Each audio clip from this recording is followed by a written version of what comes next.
अच्छा जी, तो बेसिकली हम एक न्यू फ्रेमवर्क के बारे में पढ़ने जा रहे हैं जिसका नाम है लारावेल। लारावेल बेसिकली पीएचपी का फ्रेमवर्क है जो कि रोबस्ट एप्लीकेशंस बनाने के काम आता है, जिससे हमारा काम काफ़ी हद तक आसान हो जाता है और काफ़ी अथेंटिक, सिक्योर, फ्लेक्सिबल और काफ़ी यूनिक वेबसाइट्स और वेब एप्लीकेशन बनाई जा सकती हैं लारावेल के थ्रू। तो पहले देख लेते हैं भाई लारावेल है क्या। तो लारावेल की खुद की एक वेबसाइट पे हम जाके देखते हैं कि लारावेल के बारे में उन्होंने क्या लिखा है। तो भाई meet Laravel. Laravel is a web application framework with expressive elegant syntax. A web framework provides a structure and starting point for creating your application, allowing you to focus on creating something amazing while we sweat the details। यानी कि Laravel कहता है कि आप बस creativity के ऊपर ध्यान दो, बाकी काम मुझ पे छोड़ दो। मतलब मैं उसकी डिटेलिंग्स, उसकी डिटेल्स वगैरह वो सारा मैं करूंगा। बाकी आप जो है उसकी क्रिएटिविटी, उसकी एक्टिविटी, इसके ऊपर जो है ना बस फोकस करो। Laravel strives to provide an amazing developer experience while providing powerful features such as throw or dependency injection and expressive database abstraction layer, queues and schedule jobs, unit and integration testing and more। Laravel हमारे developing में बहुत अहम किरदार अदा कर रहा है, बल्कि हमारे डेवलपिंग को और ज्यादा ऊंचाइयों पे और ज्यादा स्पीड अप कर रहा है। तो भाई लारावेल एक पीएचपी का फ्रेमवर्क है जो कि काफी सालों से इस्तेमाल हो रहा है और ये अपने अंदर काफी अपडेट्स लाता रहता है। जैसे अभी जो इस वक्त करंट वर्जन आपका जो लारावेल का चल रहा है वो 12 है। लारावेल 12 करंट वर्जन हमारा अभी इस वक्त चल रहा है और ये बढ़ते रहते हैं। काफी सारे वर्जन से आप देख सकते हैं कि हमारे पास 4.2 से लेकर 12 तक हमारे पास पूरे वर्जन यहाँ पे मौजूद हैं। तो सबसे पहले देख लेते हैं कि लारावेल को इंस्टॉल किस तरह किया जाए। कि जाहिर सी बात है, कोई भी फ्रेमवर्क होता है उसको पहले इंस्टॉल करा जाता है। तो इंस्टॉल करने के लिए सबसे पहले आपके पास जो चीज होनी चाहिए वो है आपके पास कंपोजर। कंपोजर एक एज अ इंस्टॉलर, एक पैकेज मैनेजर है जो कि आपके लारावेल के प्रोजेक्ट को बनाने में आपकी हेल्प आउट करेगा। तो मैं यहाँ पे लिखता हूँ कंपोजर इंस्टॉल या कंपोजर डाउनलोड। इन दोनों में से आप किसी पे भी क्लिक कर दो, कंपोजर डाउनलोड, और उस फर्स्ट वाले लिंक पे आप चले जाओ जो कि कंपोजर का खुद का लिंक है। मैं इस पर आ जाता हूँ। यहाँ पे आने के बाद मेरे पास यहाँ पे देखो लिख रहा है download and run composer setup dot exe. तो मैं इस फाइल पे क्लिक कर देता हूँ और मेरे वो फाइल डाउनलोड हो जाती है। मैं इस पर क्लिक कर देता हूँ भाई डाउनलोड अनवेरिफाइड फाइल, और यहाँ पे मेरी फाइल क्या हो गई है, डाउनलोड हो गई है।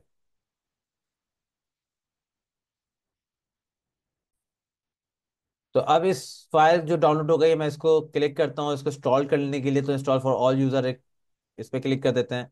तो यहाँ पे हमारे पास ये वो करते हैं, एक सेकेंड। तो हम ये इंस्टॉल कर लेते हैं भाई। मुझे डेवलपर मोड अगर चाहिए तो आप इंस्टॉल करें, वरना तो नहीं। मैंने बस जस्ट नेक्स्ट करूंगा। जाने दें, बिल्कुल कहीं पे भी आपको चेंज करने की जरूरत नहीं है, नेक्स्ट। और वो आपका कंपोजर को इंस्टॉल कर देगा। कोई भी चीज़ सेट करने की जरूरत नहीं है, नेक्स्ट इंस्टॉल्ड। और आपका ये कंपोजर क्या हो गया, इंस्टॉल्ड हो गया इस तरह। तो भाई ये हमारा कंप्लीट इंस्टॉल्ड हो चुका है। Next and finish view online documentation अगर देखना चाह रहे हो तो आप देख सकते हो। मतलब जस्ट आप फिनिश पे क्लिक कर दोगे। सही है। अब मेरा ये कंपोजर से इंस्टॉल्ड हुआ है या नहीं हुआ, ये चेक करने का एक ही तरीका है। मैं यहाँ पे आऊंगा अपने सीएमडी पे, सीएमडी लिखूंगा और इसको रन एज एडमिनिस्ट्रेटर कर लेंगे, या सिंपल क्लिक कर लेते हैं। मेरा कंपोजर वो सीएमडी ओपन हो गया। मैं जस्ट यहाँ पे लिखूंगा कंपोजर। मैंने अभी कंपोजर इंस्टॉल किया है तो मैंने क्या लिखा, कंपोजर। जैसे कंपोजर लिखकर मैंने एंटर किया तो यहाँ पे देखें, यहाँ पे उसने कंपोजर का बकायदा पूरा एक लोगो बना के दे दिया है, प्लस मुझे वर्जन बता रहा है कौन सा वर्जन और किस टाइम या कितने बजे उसको, वो किस टाइम पे रिलीज हुआ था। तो जो वर्जन मैंने इंस्टॉल किया हुआ है, उस वर्जन की डिटेल, प्लस मुझे कुछ ऑप्शंस और कुछ चीजें एक्स्ट्रा बता रहा है जिसके थ्रू मैं कंपोजर को यूज कर सकता हूँ। बेसिकली मेरा जानने का मकसद बस ये था कि कंपोजर क्या सक्सेसफुली इंस्टॉल्ड हो गया है या नहीं हुआ। तो कंपोजर मेरा सक्सेसफुली इंस्टॉल्ड हो गया है। अब मैं क्या करूंगा, अब मैं अपने प्रोजेक्ट पे जाऊंगा, जहां पे मुझे उस फोल्डर में जाऊंगा जहां पे मुझे अपना प्रोजेक्ट क्रिएट करना है। जहां पे मुझे अपना प्रोजेक्ट क्रिएट करना है मैं उस फोल्डर में आऊंगा। देख लेते हैं, मैं जैम यहाँ पे मेरे पास मौजूद है। मैं सी ड्राइव में आता हूँ, जैम एच टी डॉक्स, और एच टी डॉक्स के अंदर मैं यहाँ पे एक फोल्डर बना देता हूँ लारावेल के नाम से। लारावेल के फोल्डर के अंदर मैं इसको सीएमडी में ओपन करता हूँ और सीएमडी में मुझे एक कमांड लिखनी होगी अपने प्रोजेक्ट को क्रिएट करने के लिए। वो कमांड क्या है, कंपोजर। ऐसे बता, मैं जिस पैकेज मैनेजर का यूज कर रहा हूँ तो उसका नाम पहले लूंगा क्योंकि उसको मुझे कॉल करवाना है। मैंने कहा भाई कंपोजर कंपोजर क्रिएट प्रोजेक्ट, भाई एक प्रोजेक्ट क्रिएट करो। Composer create project. प्रोजेक्ट किसका है? लारावेल का है। प्रोजेक्ट किसका है? लारावेल का है। स्लैश लारावेल, और आगे इसके बाद स्पेस देने के बाद आप अपने फोल्डर का नाम यानी अपने प्रोजेक्ट का नाम रख सकते हो। मैं यहाँ पे लिख देता हूँ वेब एप्लीकेशन। वैसे तो मैं एक वेब एप्लीकेशन बनाने वाला हूँ, तो मैंने अपने वेबसाइट का नाम क्या रख दिया? Web application. ये मेरे फोल्डर का मेन नाम है। तो मेरे पास क्या पूरी कमांड आ रही है? Composer create project Laravel slash Laravel और अपने प्रोजेक्ट का नाम। तो इस तरह इस कमांड के थ्रू मैं अपना प्रोजेक्ट क्रिएट कर सकता हूँ। मैं एंटर प्रेस करता हूँ तो ये अब क्रिएट होना शुरू हो गया है, और ये कुछ टाइम लेता है क्योंकि बेसिकली यहाँ पे बहुत सारे फाइल्स और फोल्डर्स ये डाउनलोड करके लेकर आता है, देन मेरे पास यहाँ पे काम करता है। तो थोड़ा सा ये बस टाइम लेगा। और ये इंटरनेट की आपकी स्पीड के ऊपर डिपेंड करता है कि आपकी इंटरनेट की स्पीड कितनी है। जितनी अच्छी स्पीड होगी उतना स्पीड में ये डाउनलोड हो जाएगा, वरना कई दफा थोड़ा सा ज्यादा टाइम भी ले लेता है। तो ये था हमारा प्रॉपर तरीका कि कंपोजर आपको पहले डाउनलोड करना है, देन आपने आके composer space create hyphen project space Laravel high slash Laravel space के बाद अपने प्रोजेक्ट का नाम। ये लाइन लिख के आपने सिंपल क्या कर देना है? एंटर कर देना है। देख सकते हैं 111 किस्म की फाइल्स यहाँ पे क्या हो रही हैं? डाउनलोड हो रही हैं। जो कि यहाँ पे उन्होंने काफी सारे वर्जन्स और प्लगइन्स वगैरह सारे बताए हुए हैं कि कौन कौन से प्लगइन्स इसमें डाउनलोड हो रहे हैं। चेक करते हैं भाई, नीचे आते हैं। जैसे ही ये कंप्लीट हो जाएगा तो मेरे पास लिखा हुआ आ जाएगा कि your project has been completed और created and ready to use. 99। थोड़ा सा वेट करते हैं, ये अभी बस हो जाएगा। हाँ। अच्छा जी, तो ये मेरा कंप्लीटली क्रिएट हो चुका है। यहाँ पे मेरे पास लिखा हुआ आ जाएगा एप्लीकेशन की सेट सक्सेसफुली। जब ये आपके पास चीज लिखी हुई आ जाए तो इसका मतलब है वो चीज हो चुकी है। और मैं जाके देखता हूँ तो लारावेल में देखो मेरे पास वेब एप्लीकेशन के नाम से एक फोल्डर आ गया है। मैं इसको यहाँ से क्लोज कर देता हूँ। वेब एप्लीकेशन के फोल्डर में आता हूँ तो देख सकते हैं आप कि कितनी सारे फोल्डर्स और कितने सारे फाइल्स इसने ऑटोमेटिक क्रिएट करके मुझे दे दिए हैं। मेरे पास यहाँ पे ऐप का फोल्डर है, मेरे पास यहाँ पे बूटस्ट्रैप का भी फोल्डर है, कॉन्फ़िग है, डेटाबेस का फोल्डर है, public resources, routes, storage, test, vendor और काफी सारे एनवायरनमेंट के फाइल्स हैं जो कि मुझे हेल्प आउट करेंगे मेरे एनवायरनमेंट को सेट करने में। हमें बिल्कुल भी सारी फाइलों से काम नहीं है, हमें कुछ चंद फाइलों से काम होगा। बाकी फाइलें जो हैं वो उसको वर्किंग करने में मदद करेंगी। बाकी सारी फाइलें जो हैं वो वर्किंग करने में मदद कर रही हैं। हमें सारी फाइलों को समझने की जरूरत नहीं है, हम जस्ट मेन फाइलों को देखेंगे और सीखेंगे। तो यहाँ पे आके मैं सबसे पहले तो सीएमडी पे अपने इस पूरे प्रोजेक्ट को विजुअल स्टूडियो कोड पे ओपन कर लेता हूँ। यहाँ पे मैंने विजुअल स्टूडियो कोड पे इसको ओपन कर लिया है। मैंने विजुअल स्टूडियो कोड पे इसको ओपन कर लिया है, और इसके साथ साथ मैं यहाँ पे जैम ओपन करता हूँ। कि जैसे होता है मैंने इसको एच टी डॉक्स में रखा है, मुझे जैम पे आने के बाद इसको स्टार्ट करना होगा जैम को। जैम स्टार्ट हो चुका है। अब मैं अपने क्रोम पे आता हूँ और यहाँ पे आने के बाद मैं लिखता हूँ लोकल होस्ट 88। ये डैशबोर्ड पे आ गया। बेसिकली मुझे यहाँ पे डैशबोर्ड पे नहीं जाना था, तो मैं एच टी डॉक्स में आऊँगा सिंपल। और एच टी डॉक्स में आने के बाद इस इंडेक्स की फाइल को मैं यहाँ से डिलीट कर दूंगा। देन दोबारा रिटर्न जाते हैं और 88 दोबारा लिख के एंटर करते हैं, तो मेरे पास यहाँ पे तमाम फोल्डर्स वो आ गए जो एच टी डॉक्स में मौजूद हैं। अब मैं लारावेल के फोल्डर पे क्लिक करता हूँ तो ये मेरी वेब एप्लीकेशन आ रही है। वेब एप्लीकेशन पे क्लिक करता हूँ तो यहाँ पे मेरे पास सारे फोल्डर्स आ रहे हैं। मुझे किसी और फोल्डर में नहीं जाना, मुझे अपने पब्लिक के फोल्डर में आना है। मुझे किस फोल्डर में आना है? पब्लिक के फोल्डर में आना है। और देख सकते हैं कि आपके पास एक पब्लिक के फोल्डर में एक फाइल ऑटोमेटिक बनी हुई आ रही है जिसमें मेरे पीएचपी का वर्जन भी लिखा हुआ है, लारावेल का भी वर्जन लिखा हुआ है, और इसमें documentation, Laracasts, Laravel news and vibrant ecosystem, यानी मेरे पास कुछ इन्फॉर्मेशन दी हुई है। ये प्री डिफाइंड या समझ लो प्री बिल्ड टेम्पलेट मेरे पास बना बनाया आया है। अब जरा प्रोजेक्ट को देखते हैं कि इस फोल्डर्स को समझने की कोशिश करते हैं कि ये फोल्डर का स्ट्रक्चर क्या चल रहा है। सबसे पहले हमारे पास जो फोल्डर का स्ट्रक्चर अगर हम देखने शुरू करें तो ऐप के अंदर हमारे पास यहाँ पे मॉडल्स मिल जाते हैं, जो कि अभी यहाँ पे यूजर डॉट पीएचपी का एक सिंपल मॉडल बना हुआ है, नेम ईमेल पासवर्ड और कुछ चीज़ों के लिए। अभी हम इसको रहने देते हैं। देन हमारे पास ऐप की जगह हम पब्लिक में जाते हैं। अभी हमने पब्लिक को ओपन किया था ना, अभी हमने पब्लिक ओपन किया था एचटीडॉक्स में, तो पब्लिक में जाके देखते हैं पब्लिक में ऐसा क्या है जो चीज़ ओपन कर रही है। मैंने पब्लिक पे क्लिक किया तो देखो पब्लिक में इंडेक्स डॉट पीएचपी है। एचटीडॉक्स डायरेक्टली ओपन उसी फाइल को करता है जिसमें जिसका नाम इंडेक्स हो। मैं पब्लिक पे ओपन किया था इंडेक्स डॉट पीएचपी। अब मैं इस पे क्लिक करता हूँ तो यहाँ पे जरा नोट करते हैं कि हमारे पास ऐसा क्या चीज़ है जो कि मेरी फाइल को चला रही है। तो मैं नीचे आता हूँ तो यहाँ पे कुछ भी नहीं, बल्कि हमारे पास कुछ रिक्वेस्ट सिर्फ एक्सेस हो रही हैं, और वो वेब पेज को मेरे लेकर आ रही है। वेब पेज को वो मेरे लेके आ रही है। लेके कहाँ से आ रही है भाई? बूटस्ट्रैप के अंदर ऐप डॉट पीएचपी के नाम से फाइल है, उसको लेकर आ रही है और उसको यहाँ पे आके रन करनी है। ठीक है। अच्छा भाई, यहाँ तक तो बात समझ में आ गई। मैं पब्लिक को बंद कर देता हूँ। अब हमारे पास जो दूसरी जो फोल्डर्स हैं उसमें हमारे पास रिसोर्सेज का फोल्डर है, जिसमें हमारे पास क्या मिल जाएगा? व्यूज। मैंने यहाँ पे बात करी थी कि हमारे पास जो लारावेल है बेसिकली वो मॉडल व्यू कंट्रोलर के ऊपर काम करता है। हमारे पास जो व्यूज है वो हमारे पेज को बनाते हैं और पेज को डिस्प्ले करवाते हैं। मतलब मैं जितने भी पेजेस होंगे वो कहाँ पे बनाऊंगा? व्यूज में बनाऊंगा। तो व्यूज हमें कहाँ मिलने वाला है? रिसोर्सेज के फोल्डर में। रिसोर्सेज के फोल्डर में हमें व्यूज मिलने वाला है। व्यूज के अंदर देखो एक फाइल बनी हुई है जिसका नाम क्या है? Welcome dot blade dot PHP. याद रखिएगा, आज के बाद लारावेल में जब भी कोई फाइल क्रिएट करोगे आप उसके फ्रंट एंड के लिए, तो उसका एक्सटेंशन वेलकम डॉट पीएचपी नहीं होगा, बल्कि इसके अंदर एक छोटा सा सिंटैक्स और आ जाएगा जिसका नाम है ब्लेड। यानी अगर आप अबाउट का पेज बना रहे हो तो अब आपका अबाउट की पेज के फाइल का नाम क्या होगा? About dot blade dot PHP. अब आपकी फाइल के नेम इस तरह होंगे। कॉन्टैक्ट बना रहे हो तो contact dot blade dot PHP. Gallery बना रहे हो तो gallery dot blade dot PHP. मतलब अब आपके हर फाइल के नेम में क्या आएगा? ब्लेड का एक सेंटेक्स आएगा बीच में। भाई देख लेते हैं भाई, welcome dot blade dot PHP में क्या है? सिंपल एचटीएमएल की फाइल जो आपका देखते आ रहे हो।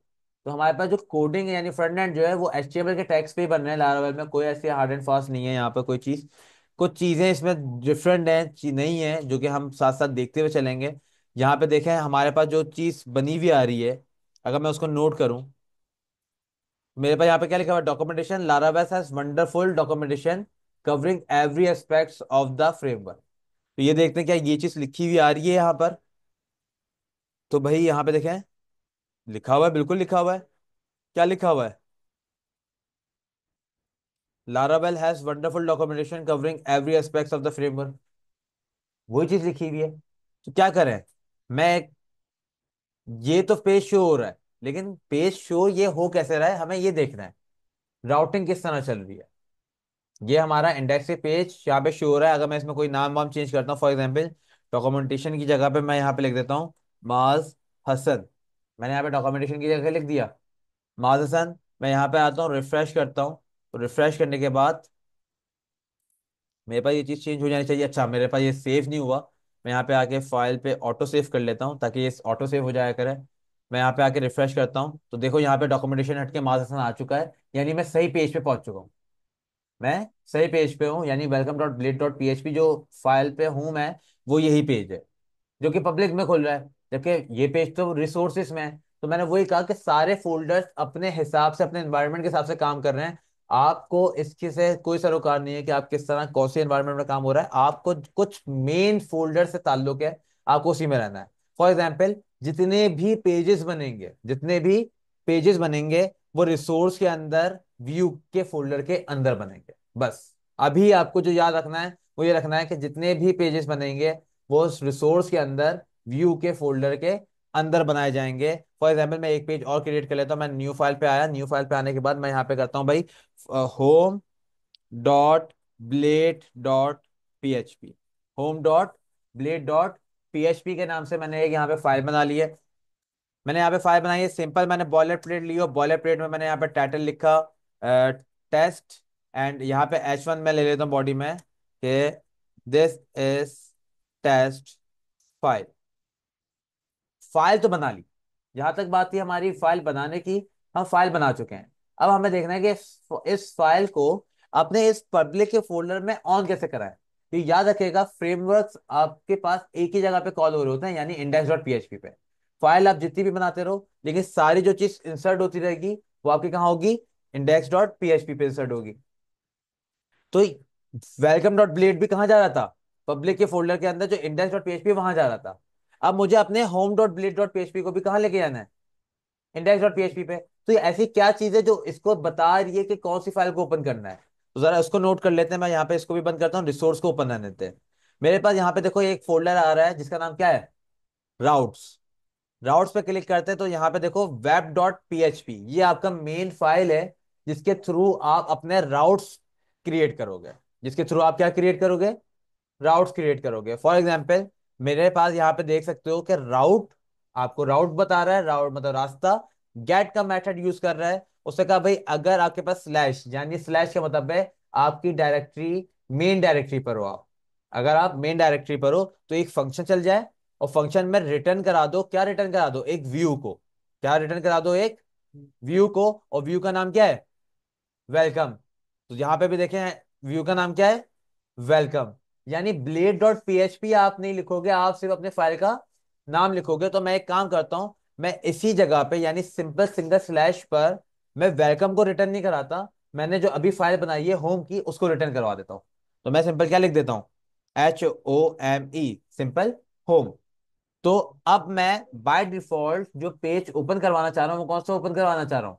होम का, जो कि मैंने अभी अभी क्रिएट किया है। जो कि मैंने अभी अभी क्रिएट किया है। मैं यहाँ पर आता हूँ, रिफ्रेश करता हूँ, तो यहाँ पे देखो मेरा अब कौन सी फाइल ओपन हुई है? मेरी कौन सी फाइल ओपन हुई है? होम वाली।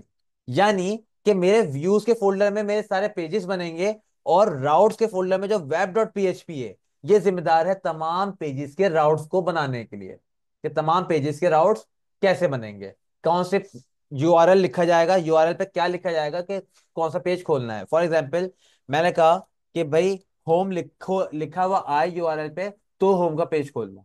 होम लिखा हुआ है तो होम का पेज खोलना। मैं वापस आता हूँ, रिफ्रेश करता हूँ, तो अभी देखो ये पेज नॉट फाउंड दे रहा है, क्योंकि बाय डिफॉल्ट यानी ब्लैंक पे कोई पेज का नाम मैंने नहीं बताया। मैंने कहा होम पर अगर होम लिखा हुआ है तो होम का पेज खोलना। अगर होम लिखा हुआ है तो होम का पेज खोलना। जैसे मैंने होम लिख के एंटर किया अब होम का पेज खुल रहा है। तो यानी यूआरएल को आप सेट करोगे कि एंड पॉइंट पे क्या लिखा हुआ है तो क्या कौन सा पेज खोलना है आप बताओगे। यहाँ पे कोई फाइल का नाम नहीं आ रहा होता कि डॉट पीएचपी है या डॉट HTML है या डॉट कुछ भी है, डॉट CSS की फाइल है। आपके पास यहाँ पे कोई यूआरएल में नहीं आ रहा होता, बस आप सिंपल यहाँ पे जो बताते हो कि क्या आना चाहिए यूआरएल में, तो क्या खोले, क्या आए लिखा हुआ, तो क्या ओपन करना है, बस ये आपको डिफाइन करना होता है। अगर आप चाहते हो कि बाय डिफॉल्ट कोई चीज आए तो आप इसको सिंपल किस पे रखोगे? स्लैश पे। सिंपल किस पे रखोगे? स्लैश पे। अब मैं इसको एक तरीके एक काम करते हैं कि हम दोनों चीजों को खोलते हैं। मैंने कहा भाई बाय डिफॉल्ट वेलकम का है, और यही राउट को मैं सिंपल कॉपी कर लेता हूँ नीचे, और मैं बोलता हूँ भाई होम अगर लिखा हुआ है तो कौन सी फाइल खुले? होम की फाइल खुले। होम अगर लिखा हुआ हो तो होम की फाइल खुले। मैं यहाँ पे आता हूँ, सिंपल रिफ्रेश करते हैं, बल्कि इसको रिफ्रेश नहीं, मैं इसको यहाँ से हटाता हूँ, एंटर करता हूँ, तो बाय डिफॉल्ट देखो वेलकम की फाइल आ रही है, जो मेरी वेलकम की फाइल थी। और मैं अगर आगे इसको होम लिख देता हूँ, एंटर करता हूँ, तो मेरी होम की फाइल भी खुल रही है। यानी दोनों फाइलों को मैं रिडायरेक्ट करवा पा रहा हूँ यूआरएल के थ्रू। अभी हम यूआरएल के थ्रू करा रहे हैं, बाद में हम नेविगेशन के थ्रू कराएंगे, नेव बार वगैरह बाकी सारी चीजें हम उस तरह करेंगे। लेकिन अभी बेसिकली जो हमारा मेन मकसद है समझने का वो ये है कि किस तरह फोल्डर स्ट्रक्चर बन रहा है, किस तरह फाइल क्रिएट हो रही है, और किस तरह ये नेविगेशन परफॉर्म हो रही है, किस तरह ये नेविगेशन परफॉर्म हो रही है। अच्छा भाई, इसके बाद एक तो फाइल हमारी, एक जो फोल्डर जो इंपॉर्टेंट है वो ये हो गया व्यू का। एक फोल्डर जो इंपॉर्टेंट है वो हमारा हो गया राउट्स का, जिसके अंदर वेब डॉट पीएचपी इंपॉर्टेंट है। उसके बाद हमारे पास जो इंपॉर्टेंट है वो है हमारे पास ऐप के अंदर HTTP। ऐप के अंदर आप जाओगे HTTP में, कहाँ जाओगे? HTTP में, उसके अंदर हमारे पास एक फोल्डर होगा कंट्रोलर का। ये हमारा कंट्रोलर है। ये हमारा क्या है? कंट्रोलर। और अगर नोट करो तो हमारे पास ऐप के फोल्डर के अंदर ही मॉडल्स भी हैं। ऐप के फोल्डर के अंदर ही मॉडल्स भी हैं। तो भाई लारावेल MVC के ऊपर काम करता है, मॉडल व्यू कंट्रोलर पे। तो ये मॉडल्स हैं हमारे, ये रहे व्यूज जो बेसिकली हमारे पेजेस हैं, और ये हमारा कंट्रोलर है जो कि बेसिकली HTTP के फोल्डर के अंदर मिलता है। तो अभी हमारा एक ही कंट्रोलर बना हुआ है, कंट्रोलर डॉट PHP। देखते हैं इसके अंदर क्या काम हुआ हुआ है। तो बाय डिफॉल्ट अभी इसके अंदर कोई खास काम नहीं हुआ हुआ, जस्ट आपके कुछ प्लगइन्स, कुछ क्या कहेंगे, एक्सटेंशंस वगैरह यूज हुई हुई हैं। कुछ एक्सटेंशंस बस यूज हुई हुई हैं, अभी कोई खास वर्क नहीं हुआ हुआ। तो इस फाइल का भी वर्किंग हम सही से समझेंगे, और ये फाइल किस तरह काम करती है, हम इसके ऊपर क्या करते हैं, हम क्या चीज बनाते हैं, ये सारी चीजें हम डिटेल में सीखने वाले हैं। इस पूरे सिनेरियो में, हम पूरे लारावेल के कोर्स में हम ये पूरी सारी चीजें सीखेंगे, जिसमें हमारे पास कंट्रोलर के ऊपर काम करना भी होगा, हम मॉडल्स के ऊपर भी काम करेंगे, हम यहाँ पर व्यूज के ऊपर भी काम कर रहे होंगे, वेलकम और होम जैसा भी हमने बनाया, और हम वेब डॉट पीएचपी, ये चार वो फाइल्स हैं जिसके ऊपर मेनली काम होगा, इसके अलावा और कहीं काम नहीं होगा। अब बात आती है, जैसे पीएचपी में एक कनेक्शन स्ट्रिंग बना देते हैं हम कनेक्टिविटी कराने के लिए माइस्क्यूएल से, माइस्क्यूएल से कनेक्टिविटी कराने के लिए हम कनेक्शन स्ट्रिंग बना देते हैं, तो यहाँ पे कनेक्शन स्ट्रिंग कहाँ बनाए? तो हमें यहाँ पे कनेक्शन स्ट्रिंग बनाने की जरूरत नहीं है। यहाँ पे जस्ट आपको जाना है डॉट ई एन वी की फाइल पे, डॉट ई एन वी की फाइल पे आपको जाना है। यहाँ पे आपको देखो कनेक्शन स्ट्रिंग के सारा जो कीज एंड वैल्यूज है वो लिखी भी मिल जाएंगी। भाई की माई कनेक्शन माइस्क्यूएल होस्ट खुद लिखा हुआ आ रहा है, पोर्ट भी लिखा हुआ आ रहा है, डेटाबेस का नाम, यूजर नेम रूडी होता है, पासवर्ड खाली होता है, तो वो उस तरह लिखा हुआ है। आप बस यहाँ पे जो डेटाबेस पे काम करने वाले हो उस डेटाबेस का नाम यहाँ पे लाके बस पेस्ट कर दोगे, यहाँ पे लिख दोगे। फॉर एग्जाम्पल मैं एक क्या काम करता हूँ, मैं एक डेटाबेस बना लेता हूँ। किस नाम से? मैं एक डेटाबेस बना लेता हूँ ई कॉमर्स के नाम से। तो लोकल होस्ट 88 PHP माई एडमिन, मैंने यहाँ पे माई PHP माई एडमिन को ओपन करवा लिया है ताकि मैं इसके अंदर एक डेटाबेस को क्रिएट कर लेता हूँ। जैसे ही मेरा डेटाबेस क्रिएट हो जाएगा तो जो भी डेटाबेस का मेरा नाम आएगा वो मैं जस्ट यहाँ पे लिख दूंगा, मेरी कनेक्टिविटी हो जाएगी, मुझे कुछ भी यहाँ पे एक्स वाई जी करने की जरूरत नहीं है। मेरी बस कनेक्टिविटी हो जाएगी और मैं फिर इन्वायरमेंट की फाइल को क्या कर दूंगा, बंद कर दूंगा। मेरा PHP माई एडमिन खुल गया है, मैं न्यू पे जाता हूँ, और न्यू पे जाने के बाद मैं क्या करता हूँ, मैं यहाँ पे लारावेल के नाम से ही, बल्कि नहीं ई कॉमर्स के नाम से बना लेते हैं। ई कॉमर्स के नाम से मैं एक डेटाबेस बना रहा हूँ, ई कॉमर्स क्रिएट। मेरा एक डेटाबेस क्या हो गया, क्रिएट हो गया है। और इस बस मुझे क्या करना है, कनेक्टिविटी करानी है ना, तो बस मुझे यहाँ पे डेटाबेस के नाम में ई कॉमर्स लिख देना है बस। मेरी कनेक्टिविटी हो गई, डॉट ई की फाइल का काम खत्म, इसको क्लोज कर देंगे। तो ये था हमारा लारावेल का कंप्लीट प्रोजेक्ट, जो हमने पूरा गो थ्रू किया, जिसमें हमारे कुछ इंपॉर्टेंट चीजें थी हमने वो देखी। ऐप के फोल्डर के अंदर कंट्रोलर्स एंड मॉडल्स, उसके बाद रिसोर्सेज के फोल्डर के अंदर व्यूज, एंड हमारे पास लास्ट में राउट्स के फोल्डर के अंदर वेब डॉट पीएचपी। ये चार फाइल्स हैं जो कि हम बेसिकली इन्हीं के ऊपर काम करने वाले हैं, और आगे जाके हम सारी चीजें इसी के ऊपर बनाने वाले हैं, मतलब पूरी वेबसाइट, पूरी वेब एप्लीकेशन हम इन्हीं फोल्डर्स और इन्हीं फाइल्स का इस्तेमाल करके हम क्रिएट करने वाले हैं। डेटाबेस हमने क्रिएट करवा दिया है। नेक्स्ट क्लास में हम देखेंगे कि किस तरह हम अपनी फाइल में या लारावेल के थ्रू CRUD ऑपरेशंस वगैरह परफॉर्म करवाएंगे हम, ताकि हमें थोड़ा सा CRUD ऑपरेशन परफॉर्म करना है, देन हम अपनी वेब एप्लीकेशन की तरफ बढ़ेंगे। सबसे पहले कुछ मेजर्स और बेसिक्स कॉन्सेप्ट्स को क्लियर करेंगे कि लारावेल में काम किस तरह होता है, कुछ कंट्रोलर्स के ऊपर काम करेंगे, कुछ राउट्स बनाएंगे ताकि कनेक्टिविटी के बारे में हमें पता चले, और कुछ हम कनेक्ट करेंगे ताकि हमें डेटाबेस से कनेक्टिविटी भी हम करवा लें। जब ये सारी चीजें हो जाएंगी तो हम अपने प्रोजेक्ट, मतलब मेनली जो हमारे जो मेन कॉन्सेप्ट है यानी मेन मोटिव है प्रोजेक्ट बिल्डअप करना, तो हम प्रोजेक्ट बिल्डअप करना शुरू करेंगे नेक्स्ट क्लास से।